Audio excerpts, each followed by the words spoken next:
Good afternoon, everyone. My name is Ned Miller. I'm the Vice President of CrowdStrike's Federal Business Unit. Welcome to the CrowdStrike Federal podcast series. Today, we're going to be talking more about threat hunting as it relates to Zero Trust. And joining me today is Scott McGregor, one of our senior architects from our Department of Defense team.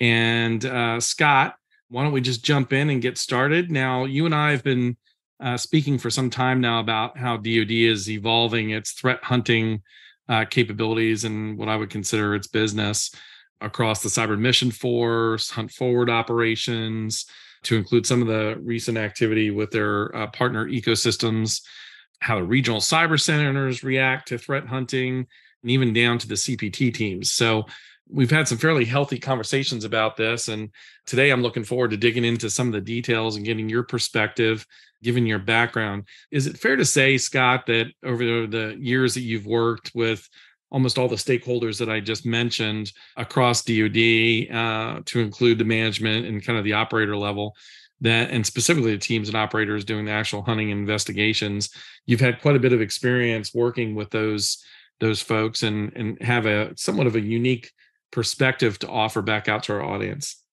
Thanks, Ned. Yeah, I have. I have been working with the DoD for over 20 years. I've seen many of the evolution of the DoD Cyber Mission Force from the early years when we were just IT, struggling to identify assets, deploying sniffers, deploying some basic things just from the IT side, to later defined computer network defense with the SOCs and the early JTF GNO days. I've had that opportunity to work with many different groups, including unique DoD agencies deploying open source tooling, all the way to the modern flyaway CPT teams. Something I've noticed was that there's always been a challenge with understanding the exact threats to the boundary of the network, the assets that are on those networks, and gaining that rapid context collection and being able to quickly respond to those threats were key all throughout those years in successful operations. So it's important that we dive into that as we progress through the Zero Trust pillars.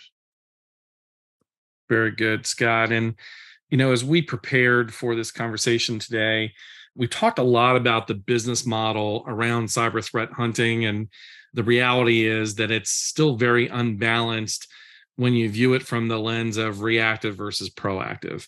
So going forward with today's conversation, I'm going to see if I can't provoke some critical observations from your perspective and perhaps focus this next question on why is that? Why in general is cyber hunting so reactive? How has the model evolved to the point that those of us that work with the defenders and those operators in those cyber hunting arenas and the defenders in particular, why is it so reactive?